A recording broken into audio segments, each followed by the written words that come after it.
Okay. As the Secretary of Commerce, I do want to ask about the fact that there are no ships carrying goods from China bound for the West Coast right now. President Trump said earlier this week that drops in imports is actually a good thing because it's going to affect people's wallets and jobs. Well, he said it's a good thing because it shows that the imports that the tariffs are working. But in reality, it's going to affect people's wallets and jobs. Truck drivers, port workers, American consumers. So my question for you is, how is that a good thing?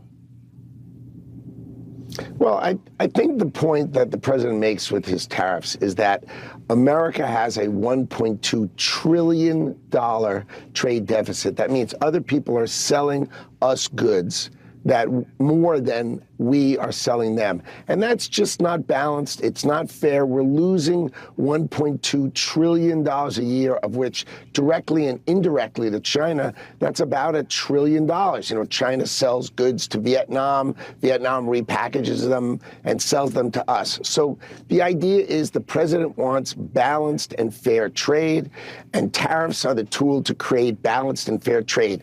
It's just unsustainable for $1.2 trillion to be exported to the rest of the world, meaning our money is going to the rest of the world. It's building them up.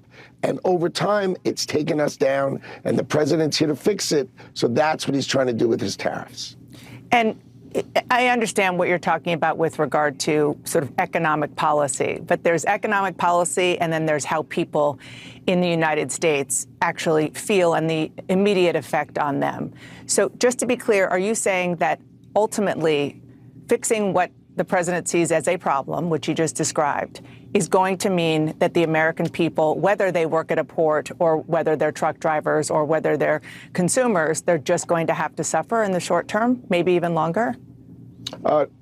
No. Let's take a look at the UK deal we announced on Thursday, right? We opened the opportunity for Americans to export to the United Kingdom $5 billion more than they've ever had the right before.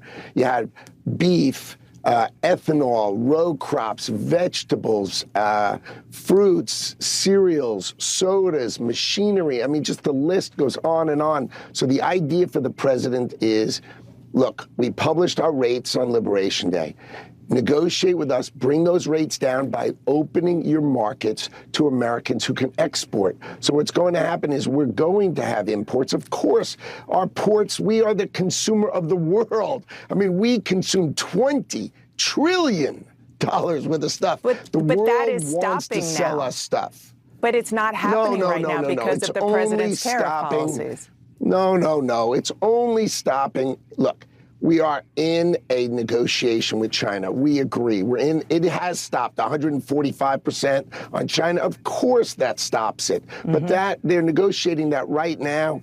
That we are optimistic that will open. But what the president's tariff policy is let's open all the markets in the world that have been closed to us. Let's get that opportunity for Americans to export to them. Let's really, really help Americans export. And of course, those people who import are going to have great businesses. We are the greatest economy in the world.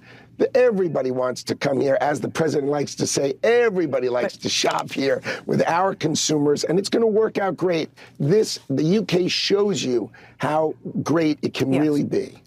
Yeah, but as you well know, because you worked on the UK deal, which I'll get to in 1 second, that's a very different kettle of fish than China and even some of the other countries that I know that you are trying to deal with directly. So when it comes to, again, I'm talking about American jobs and American consumers in the short term. We're heading into the summer, and it could mean, tell me if this is wrong, that a lot of the goods that Americans are used to either buying or, getting easily will either be more expensive or hard to get. We're talking about beach chairs, swimsuits, picnic supplies, fireworks. Is this something that Americans just need to understand is going to be harder to buy? Well, I think, look, the Chinese and our representatives are meeting now. So let's just leave what's possible with China to what happens on Monday, Tuesday, and next week. But the rest of the world is open for business, right? Remember, we have a low tariff on the rest of the world while we negotiate.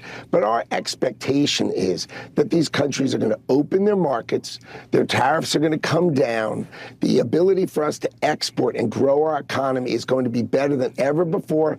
That's why President Trump talks about a golden age.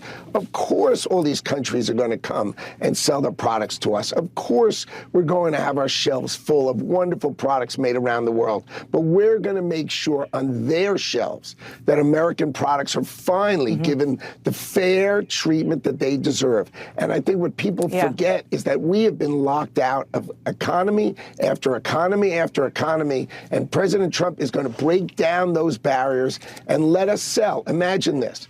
If we can let other countries accept our standards, then our small businesses can sell online to foreign purchasers. I mean, imagine we're not allowed to do that now. It's just not fair trade, and President Trump is on trying to make it fair trade. You mentioned the UK agreement. You were the lead negotiator there, aside from the president, of course. And it does, you mentioned some of the aspects of it, but one other aspect is that it keeps in place a 10% across-the-board tariff on goods imported to the U.S. from the UK. As you know, the cost of tariffs are paid by American consumers. We've been talking about this. So should Americans be prepared? I disagree with that, you know.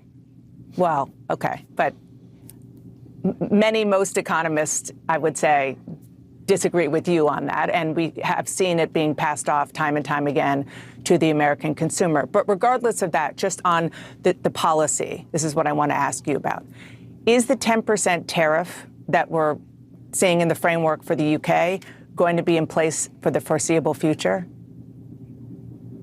So we do expect a 10% baseline tariff to be in place for the foreseeable future. But don't buy the silly arguments that the U.S. consumer pays. Businesses, their job is to try to sell to the American consumer. And domestically produced products are not going to have that tariff. So the foreigners are going to finally have to compete.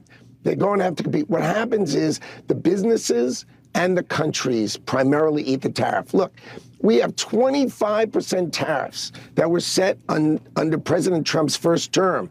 I don't hear a single word, not a single word about those tariffs. No consumers in America, those were set in 2017 and 2018. No consumers in America sit here complaining about those tariffs. Well, prices have gone up for lots of reasons. Oh, no. Don't talk about the Biden inflation. That's another whole gig. When we left, when President Trump in 2019 had the lowest inflation in history. So you know that this works really, really well. It works well. These countries and the businesses have to compete. Yep. They have to cut prices. You've seen it. The Asians have said they're not raising their prices. So who's paying those tariffs? The governments and the companies. They want to compete in the greatest store in the world. But you well know that company after company, business after business have said that they're going to pass it off to the consumer.